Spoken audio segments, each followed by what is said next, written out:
Bonjour tout le monde, j'espère que vous allez bien. Aujourd'hui, on va parler de la validation des données, plus précisément comment créer une liste déroulante.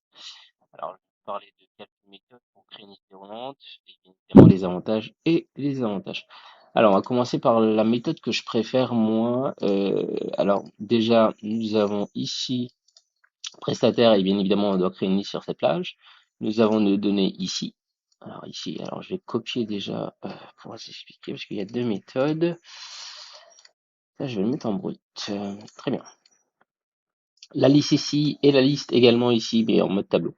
Alors, je vais vous expliquer pourquoi je l'ai passé en mode tableau tout à l'heure. Alors, pour commencer, pour créer la liste, alors déjà, on sélectionne la plage. On sélectionne la plage où on va créer la liste. On va cliquer sur Données.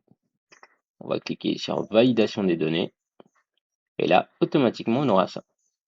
Ici, on va cocher la partie liste. Et sur la source, on a juste à se mettre sur la partie données et sélectionner bien évidemment la plage. Et on clique sur OK. Et vous allez constater que ça marche sans problème. Alors, cette méthode, ça marche très bien, sauf que si demain, il y a une mise à jour, quoi. Le problème, c'est que si je fais une mise à jour là-dessus, je mets quelque chose, ça se trouve pas sur la liste. Alors, nous avons plusieurs solutions. La première, c'est de sélectionner plus de plages. Enfin, la plage, on va agrandir un petit peu la plage. Voilà, peut-être comme ça. On peut directement le mettre ici et sélectionner la colonne complètement comme ça. Par exemple, si on fait ça, même s'il y a une mise à jour demain, pas de problème. On a juste à mettre notre truc et boum, ça marche sans problème. Mais bon, moi ce qui me dérange, après ça dépend, hein. Moi ce qui me dérange, c'est ce petit truc qui est vide là. Si par exemple je sélectionne une colonne complètement, ça fait tâche.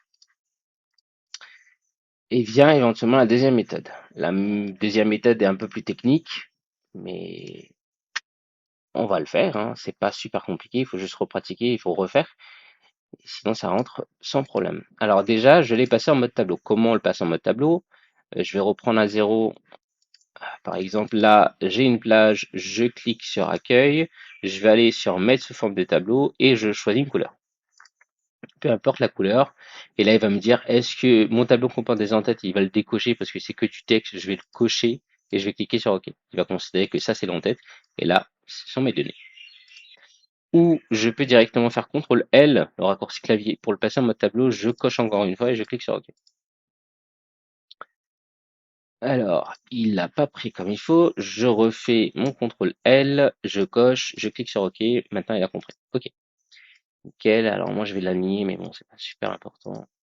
Alors, OK.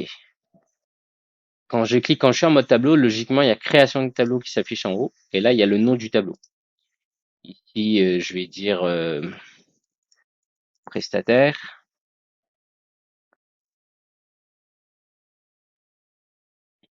Et je appuie sur Entrée. Alors, ce n'est pas nécessaire de mettre un nom. Moi, je préconise quand même de mettre un nom parce que c'est plus simple pour savoir quel tableau. Sinon, il a un nom par défaut, tableau 1, 2, 3, 4, ainsi de suite. Alors, pour créer la liste, alors, je vais le faire directement ici. Hein, pour créer la liste, ça va être plus simple, vous allez voir. Ici, je vais mettre, alors, je vais copier ça plutôt. Tac, et je vais coller là. Ok. Là, logiquement, il y a la validation. Je vais l'enlever en cliquant sur validation. Et là, je clique sur tout et je clique sur OK. Là, plus de validation, plus de liste déroulante. Alors, pour créer la liste avec le mode tableau, déjà, j'ai besoin du nom. J'ai besoin du nom du tableau. Je vais taper égal et je vais sélectionner tout simplement la totalité. Je peux également me mettre ici pour avoir le nom. Alors, pour faire plus simple, je vais taper égal et je vais sélectionner la plage. Alors, je vais prendre cette partie-là, je vais copier. Et quand je vais créer ma liste, je vais sélectionner ma plage. Je vais cliquer directement sur Données, Validation des données. Et là, je vais cocher Liste. À partir de là, il y a une petite manipulation. C'est la partie technique. Je vais taper égal à indirect. Alors, indirect, c'est une fonction qui retrouve quelque part une donnée par rapport à une adresse. En d'autres mots, et il va utiliser l'adresse. Alors, logiquement, le nom éventuellement du tableau correspond à l'adresse. Je vais juste le coller. Je vais mettre, faut pas oublier les guillemets. Alors, comme je vous ai dit, c'est un peu technique. On n'oublie pas les guillemets avant et après, on ferme la parenthèse. Et, bien évidemment, on clique sur OK. Et là, comme vous le constatez, nickel. Qui veut dire que demain, si j'ajoute un autre truc, peu importe ce que j'ajoute, hein, il va être dans ma liste. Là, je sais que je tape n'importe quoi, mais c'est juste pour vous expliquer. Clac. Alors moi, je trouve que pour moi, c'est la meilleure méthode parce que il va se mettre à jour par rapport au mode tableau, par rapport à la liste, et ça va pas vous laisser éventuellement du vide, parce que je constate des fois qu'on sélectionne la colonne complètement. Et alors pour moi, c'est une question d'esthétique bien évidemment, mais avoir du vide après, je trouve que ça c'est moche quoi.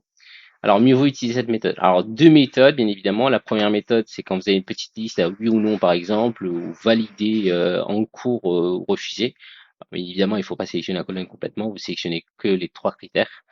Sinon, ben si vous savez que il y aura une mise à jour un jour ou l'autre, ben mieux vaut éventuellement utiliser la deuxième méthode.